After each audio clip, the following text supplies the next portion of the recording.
The house on Jackson Street in Gary, Indiana is silent, or at least it should be.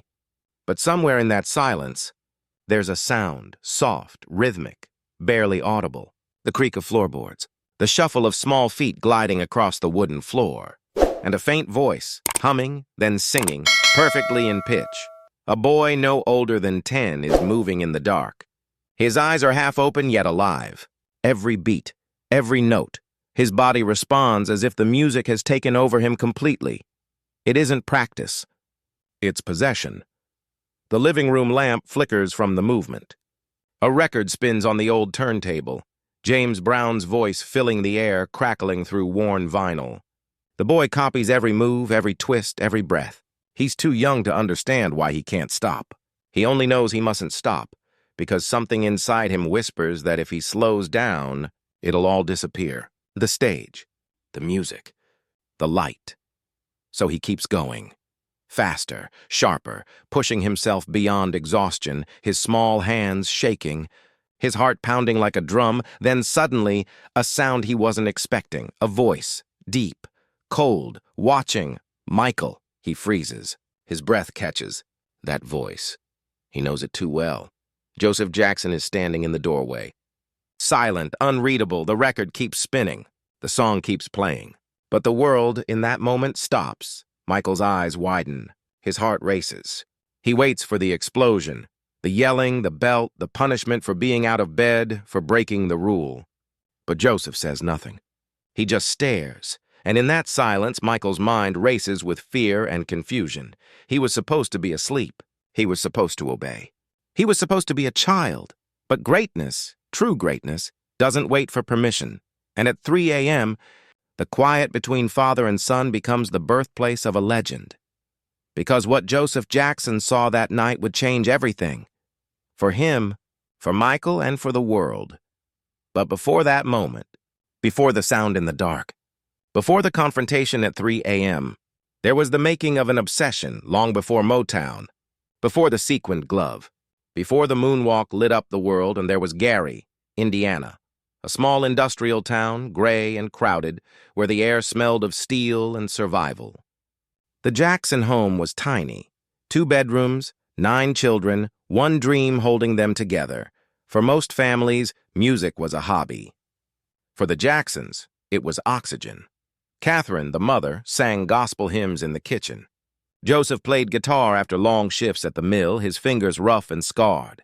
The older boys, Jackie, Tito, Jermaine, started rehearsing in the living room, trying to make their father proud, and in the corner, a little boy watched, barefoot, quiet, absorbing every sound.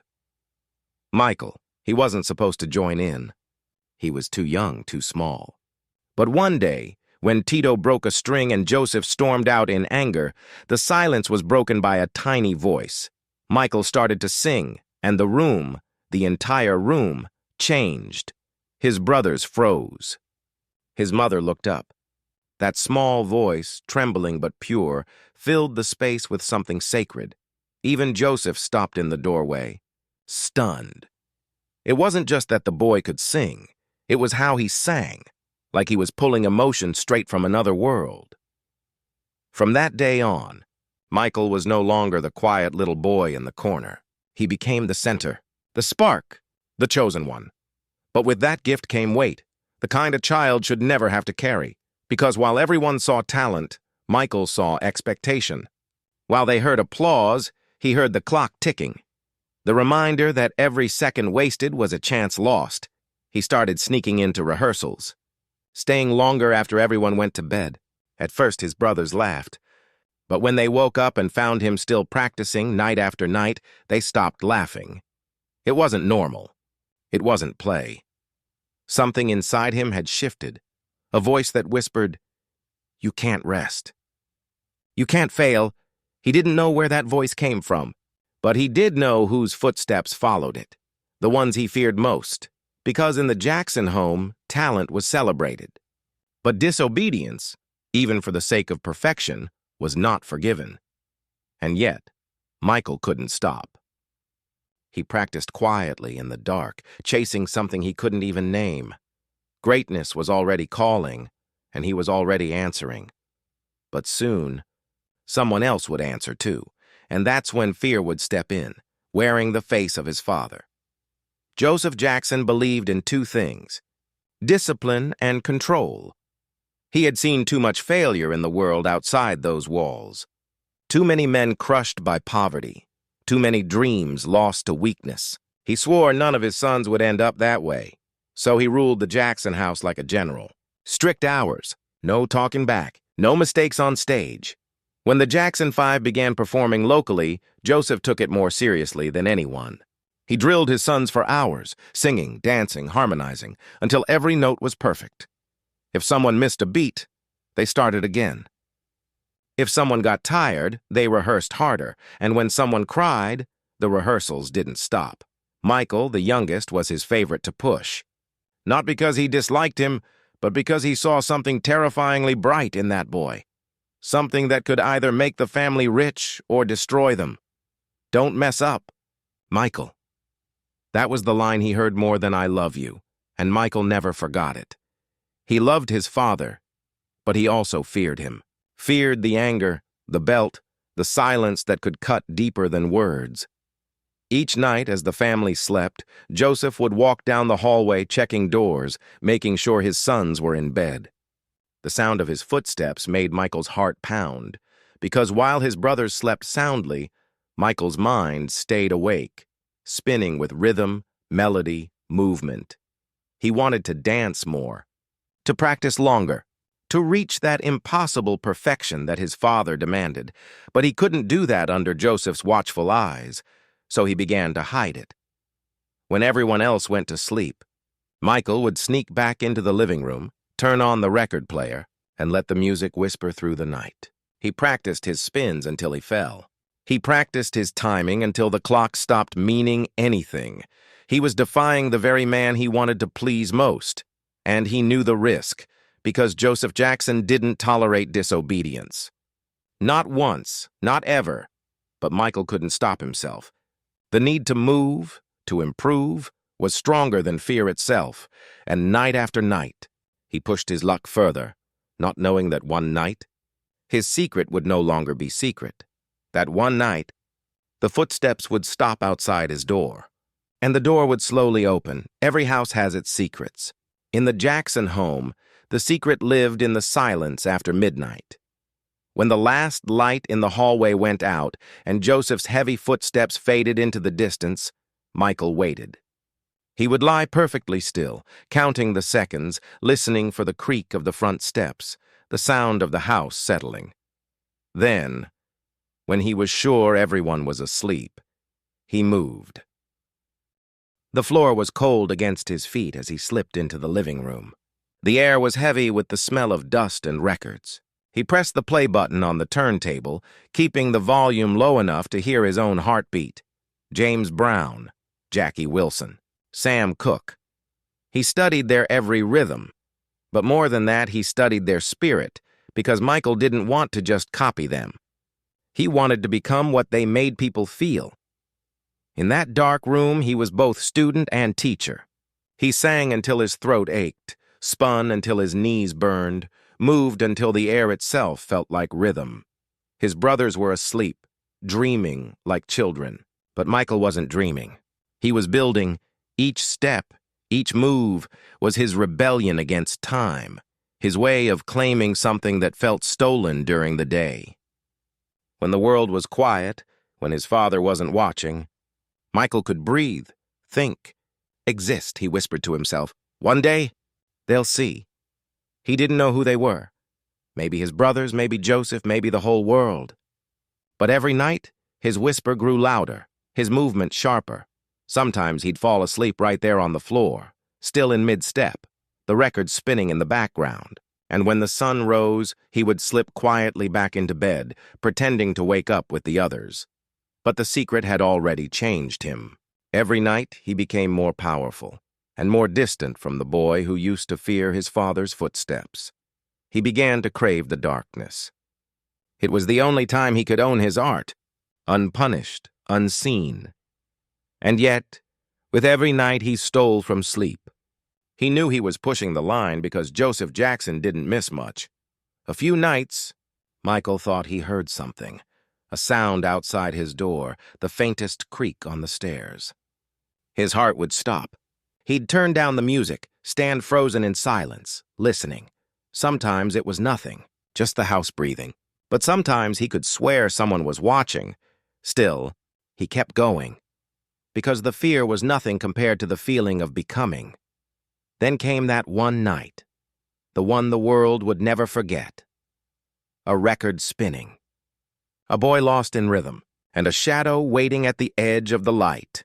The night Joseph Jackson found out, and in that moment, the myth began. It was 3 a.m. again. Michael's secret world was alive. The record spinning, his body moving like it was made of music. He was drenched in sweat, his small frame trembling, but he refused to stop. Every sound, every breath became part of his performance. To him, this was the safest place in the world, a place without correction, without commands, without eyes watching. Except tonight. There were eyes watching. Joseph Jackson stood in the doorway, silent. The faint glow from the record player lit his face, half in shadow, half in disbelief. For a long moment, he said nothing. He just watched his youngest son, the boy he pushed so hard by day, now pushing himself even harder by night. Michael didn't see him at first. He was lost in the rhythm, spinning, sliding, singing, until the shadow moved. When Michael turned and saw him, he froze. The silence that followed was louder than any music could ever be. His heart pounded so hard it hurt. The air felt too thick to breathe. He waited for the shouting, the punishment, the words that always came when Joseph caught anyone breaking a rule. But none came. Joseph stepped forward. His boots tapped the floor softly, a slow rhythm of authority. He walked right past the record player and stood only a few feet from his son. Michael's voice trembled. "I couldn't sleep." Joseph didn't reply. His face was unreadable, not angry, not gentle, just still.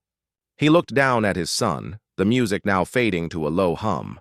Then, in a tone that was calm but commanding, he said, "Do it again." Michael blinked, confused. "What? Do it again?" Joseph repeated. "The move you were doing. Show me." Michael hesitated, unsure if it was a trap. But something in his father's eyes told him not to refuse. So he did. He moved. Slower this time, carefully, afraid of making a mistake. Joseph watched in total silence. Every spin, every note, every breath, Joseph's eyes followed, unblinking. When Michael finished, he stood there, waiting for approval or anger or something. But Joseph said nothing. He turned toward the record player, stopped the music, and walked out of the room, just like that. No praise. No punishment. Just silence. Michael stood there alone, the weight of confusion pressing on his chest. Was that forgiveness? Was it pride? Was it disappointment? He didn't know. He went back to bed, but sleep never came. He stared at the ceiling until the sun rose, wondering what his father would say in the morning, if he'd say anything at all. But when breakfast came, Joseph acted as if nothing had happened. Not a single word about the night before, yet something had changed. When rehearsals began that day, Joseph's voice was sharper. His corrections were harder. He pushed Michael beyond his limits. Longer routines, more complex steps, stricter timing. It was as if he'd seen something that night that terrified him as much as it inspired him.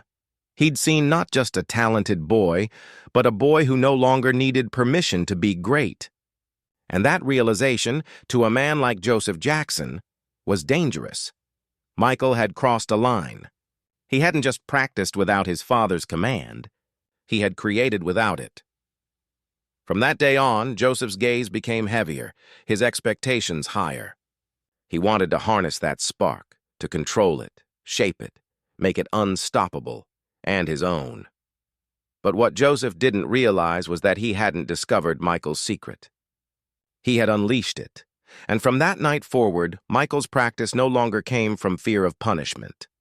It came from something far more powerful, a defiance so quiet even he didn't recognize it yet. He would still obey, still rehearse, still call his father Sir.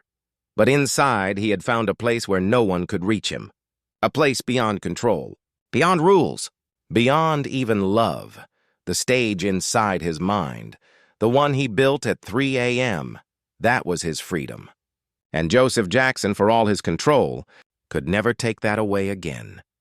But freedom, even hidden in the dark, always comes with a price. And for Michael, that price was yet to come, because the more perfect he became, the more impossible it was to stop. The morning after the 3 a.m. discovery, the house felt different. Breakfast was the same, oatmeal, bread, quiet chatter, but there was a weight in the air. Michael kept glancing at his father, searching for clues. Would Joseph say something? Punish him? Praise him? But Joseph ate silently, eyes fixed ahead, unreadable as always. When he finally looked at Michael, it was brief, piercing, and then gone. Hours later, the rehearsal began. The same garage, the same scuffed floor, the same routine, but something had changed. Joseph's tone was sharper, his instructions faster, his patience thinner. Again.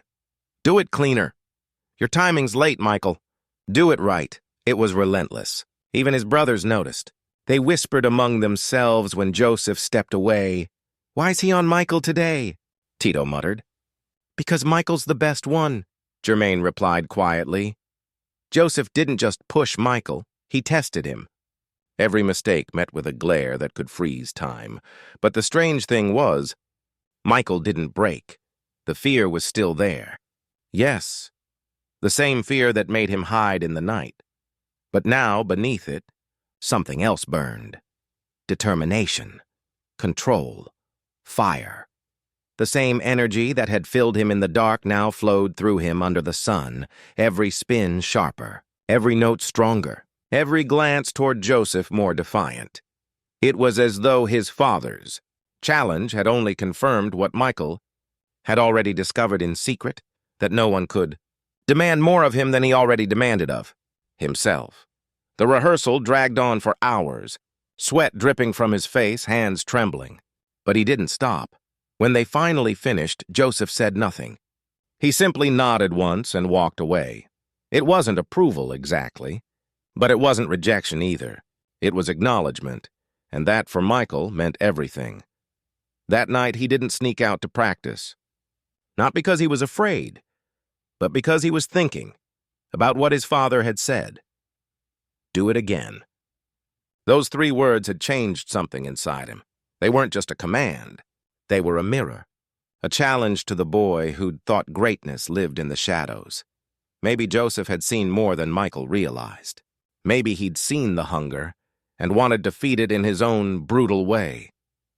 For the first time, Michael wondered if his father wasn't trying to stop him, but to forge him. Yet even that thought came with a shadow of doubt, because love shouldn't hurt this much. He lay awake that night, staring at the ceiling, replaying that silent moment.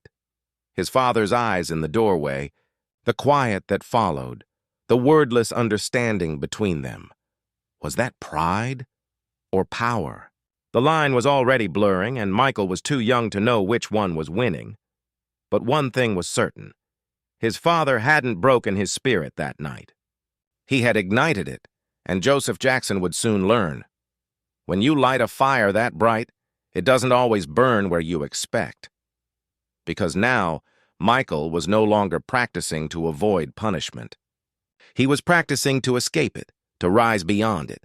And as the Jackson 5's fame began to rise, the same 3 a.m. intensity followed him. No longer hidden, no longer silent. The boy who used to dance in the dark was about to perform for the world. But the same fear that once watched him from the doorway would now travel with him onto every stage. And soon, that fear would become something even worse. Obsession. The Jackson 5 were no longer a neighborhood act. They were stars. Television shows, recording studios, crowds screaming their names. And at the center of it all, a boy barely old enough to understand what fame meant. Michael loved it. The lights, the applause, the way the world lit up when he sang. But with every performance came something darker, the stakes, the pressure, the voice in his head that whispered, "Don't fail. Don't fall. Don't stop." He had carried that voice from the tiny house in Gary to the grand halls of Motown, the same voice that woke him at 3 a.m., the same voice that had kept him alive under Joseph's watch. But now it had no off switch. Even when everyone else slept, it wouldn't let him rest. He'd pace his hotel room at night, replaying every show in his head. Every missed step felt like failure. Every imperfect note like betrayal. It didn't matter that the crowds cheered. Inside, he could only hear what wasn't perfect. Joseph's lessons had carved deep, so deep that even without the belt, the expectations still stung. Never stop until it's right. Don't ever be second best. Do it again. He heard those words long after his father stopped saying them. But perfection, once it takes root, doesn't stop growing. It devours everything around it: joy, rest, innocence. His brothers would laugh after shows, but Michael would stay behind, staring at the stage as if it still demanded something from him. He'd whisper to himself, "One more time," even when his body begged for sleep. People saw brilliance. They didn't see the cost, because every miracle has a price, and Michael was paying his in exhaustion, loneliness, and silence. He was too afraid to stop, too conditioned to rest, too haunted by the idea that love, both his father's and the world's, was conditional. If he stopped being perfect, would they still love him? That question followed him like a shadow. There were moments on tour when he'd collapse in dressing rooms, dizzy, shaking, gasping for breath. The doctors said he needed rest. Joseph said he needed to toughen up. So he did. He got back up. Every time the crowds cheered louder, the moves got sharper, the notes higher. And yet, somewhere deep inside, he started to disappear. The boy who danced for himself at 3 a.m. was gone. In his place stood a performer who danced for the world and for the ghost of his father's expectations. Every standing ovation was a chain disguised as love. And though no one could see it, Michael felt it tightening with every show. Still, he couldn't stop, because now the applause was the only silence he could stand. When the world screamed his name, it drowned out the sound of the past, for a moment. But when the curtain fell and the lights dimmed, the silence came back. And in that silence, he could still hear it, the soft crackle of the record player, the whisper of his father's voice.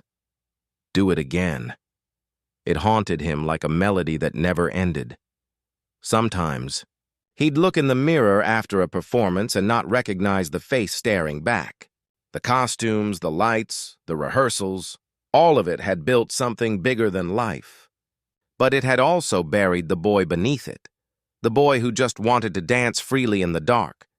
By the time he realized what perfection had taken from him, it was too late.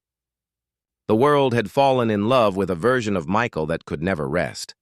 And he would give them everything: his sleep, his childhood, even his peace, to keep that illusion alive, because that's what he'd been taught.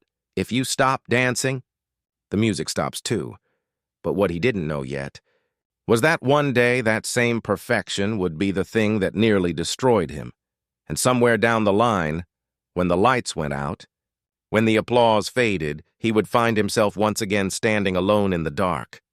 Just like that night in Gary, except this time there would be no father watching from the doorway, only the echo of his own impossible standard.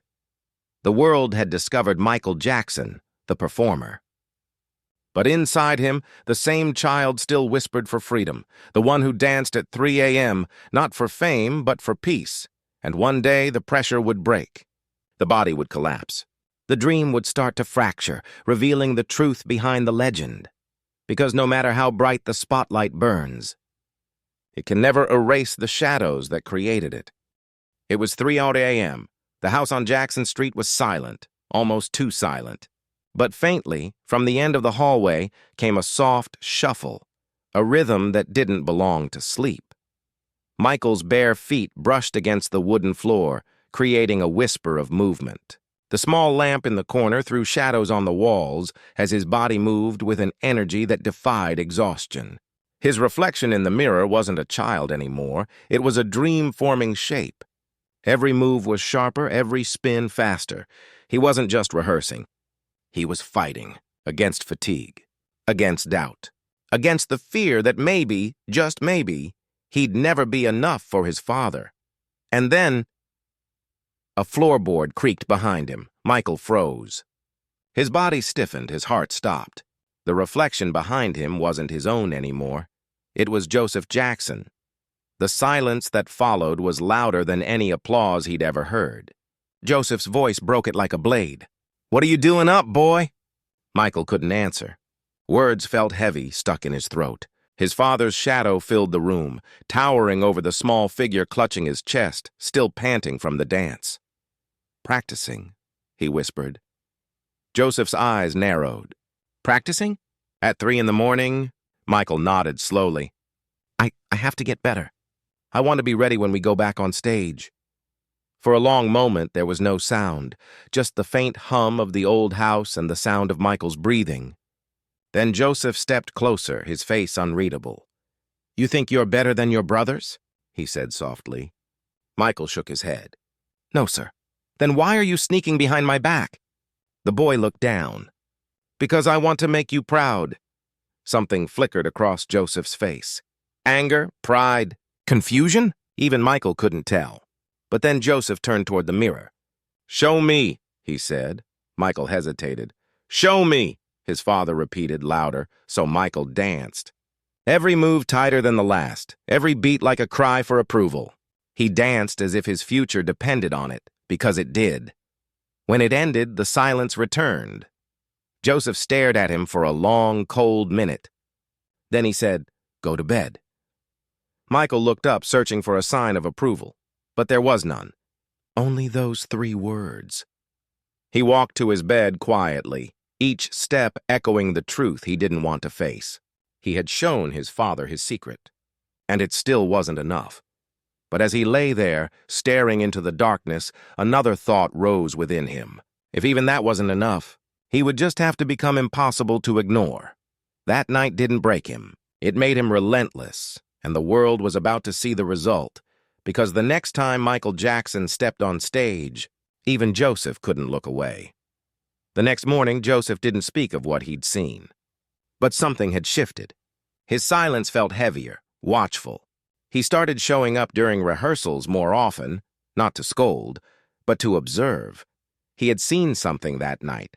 Something dangerous, not rebellion, not defiance, something far more powerful. Potential. Meanwhile, Michael was changing. The secret nights had sharpened him into something precise, almost otherworldly. He was no longer following choreography, he was creating it. In Motown's rehearsal rooms, producers began to whisper about the youngest Jackson. His timing, his control, his ability to absorb rhythm and emotion like a sponge. It was unnatural. Smokey Robinson once said, "That kid, he doesn't just hear music, he feels it before it's played." But what no one saw were the nights that still continued. Even after Joseph caught him, Michael kept practicing, quieter this time, hidden within the rhythm of his own breathing. It wasn't defiance. It was destiny. Every step he took was a question to the universe. Am I ready yet? And every drop of sweat was his answer. Not yet, but I will be. Then came the moment that changed everything, the rehearsal for a live Motown showcase. The Jackson 5 had been chosen to perform among giants. For the brothers, it was an honor. For Michael, it was a test. He remembered his father's expression that night, cold, unreadable. He remembered the weight of not being enough. So this time he wouldn't just sing, he would own the stage. When the music began, something inside him erupted. The shyness vanished. The boy disappeared. What stood under those bright lights was a force no one could explain. Every movement was instinct. Every note was precision. He was no longer performing. He was channeling. And when the final note hit, the audience didn't clap immediately. They stared, silent, stunned, because for a brief moment they hadn't seen a child at all. They had seen a phenomenon. Backstage, Berry Gordy pulled Joseph aside and said something Michael would never forget. "Your boy, he's not just good. He's something else entirely." Joseph didn't respond. But that night, for the first time, he let Michael sleep without interruption. Still, Michael's hunger didn't fade. If anything, success only made it worse. He began staying up even later, sometimes until dawn, repeating moves that had already been perfected, reworking rhythms that had already made history. He didn't want to be the best. He wanted to define what best meant. He was chasing something invisible, something beyond applause, beyond approval. He was chasing perfection, but perfection, as he would soon learn, always comes with a price. Because when you start living for the impossible, you forget where human ends and legend begins, and for Michael Jackson, that line was about to vanish completely. Success had come early. Fame, applause, endless lights, but behind all of it, something darker pulsed. Michael's life had become a stage that never slept. Everywhere he went, people called him the prodigy, the genius, the next big thing. But when he looked into the mirror at night, the reflection he saw wasn't a genius. It was the boy who still heard his father's footsteps at 3 a.m. He could feel Joseph's presence in every beat, every breath. Even when the crowd screamed his name, a small voice inside whispered, "You can do better. You can always do better." That voice became his shadow. And soon it wasn't his father's anymore. It was his own. Michael began pushing himself past the point of exhaustion. After every performance, when his brothers would collapse in the dressing room, he would sneak away again. Even after global tours, even after breaking records, even after the world called him the king, he would find an empty room, close the door, and start to dance again. Because perfection was no longer a goal. It was an addiction. There were nights he would collapse on the floor, gasping for air, the sweat pooling beneath him like proof of how far he had gone. And yet, the moment his breathing steadied, he would rise again. He couldn't stop. He didn't want to stop. Every motion, every rhythm, every note, they were all pieces of a puzzle he could never quite finish. He was trying to reach something no one else could see, an invisible summit that only existed in his imagination. He once told a close friend, "When I dance, I don't want to move. I want to be moved. I want to disappear into it." And he did. Bit by bit, Michael Jackson, the person, began to disappear. What remained was the performer, the perfectionist, the restless spirit who couldn't sleep because somewhere, in the silence of the night, there was still something to prove. His family noticed it. His crew noticed it. Even his father, the man who had once demanded perfection, began to see the cost. Joseph would sometimes stand at the edge of rehearsals, watching Michael move with an intensity that didn't look human. The same son he once pushed was now pushing himself far beyond anything he had ever imagined. He tried once to stop him. "Michael," he said quietly, "you don't have to keep proving it." Michael looked up, his eyes cold with exhaustion, but burning with purpose. "Yes, I do." Those words weren't defiance anymore. They were confession. Because deep down he knew. The applause was temporary, the perfection was fleeting, but the drive was eternal. He wasn't just chasing music. He was chasing that 3 a.m. mirror, the reflection of a boy who wanted his father to see him. To finally say, "That's enough, son. You did it." But that moment never came, and the silence became its own kind of haunting. As years passed, the world saw evolution, from the boy in the Jackson 5 to the man who moonwalked into history. But the transformation wasn't just artistic, it was spiritual. It was painful. The more Michael ascended, the more he drifted away from everyone, even himself. And yet, in that distance, something incredible happened. He found what he'd been looking for all along, not perfection, but transcendence. In a single heartbeat, he could turn rhythm into emotion, silence into electricity. He became a vessel for something divine, something eternal. But divinity, like perfection, always demands a price, and the closer he got to it, the more it began to take from him. Until one night, long after the stadiums had gone silent, Michael found himself alone again. Standing before a mirror, the same hour, the same silence. Only this time, what stared back wasn't a boy. It was a legend who no longer recognized his own reflection. It was years after that 3 a.m. discovery. The world had crowned him. The stages were his kingdom, the music his religion. But when the lights went out and the echoes of applause faded into the dark, Michael would still return to the same place, the stillness. He would stand before the mirror again, now older, wiser, but still searching. The same question that haunted the boy now lingered in the man. Was it all worth it? He had achieved what millions could only dream of. Yet somewhere inside, he still carried that lonely heartbeat of a child practicing in the dark. Not for fame, not for money, but for something far simpler. Love. The very thing he spent his whole life giving to the world, but never fully received for himself. In one rare interview, he said softly, "When I'm on stage, I feel whole. But when the curtain closes, I feel empty again." That emptiness was the echo of every night he danced in secret. The echo of every moment he believed that perfection would fill the void his father's silence left behind. But here's the truth. The boy who practiced at 3 a.m. wasn't just chasing his father's approval. He was chasing connection. He was trying to turn pain into beauty. And that's exactly what he did. Every spin, every lyric, every note. They were all fragments of that boy whispering to the world, "I'm still here." The fans heard it. They felt it. That's why his music still moves people decades later, because it was born from something real. From a boy who refused to stop dreaming even when no one was watching, and in that sense, Michael won. Not through fame, not through money, but through legacy, because perfection fades, records break, but the soul behind the struggle, that never dies. The very thing Joseph tried to control became the thing he could never take away. Michael's spirit. And somewhere deep down, even Joseph must have known it. In his own way, that night at 3 a.m. changed him too. He had looked into the mirror and seen what his son would become, something far greater than discipline could create. That night wasn't just about a father catching his son dancing in secret. It was about the birth of destiny.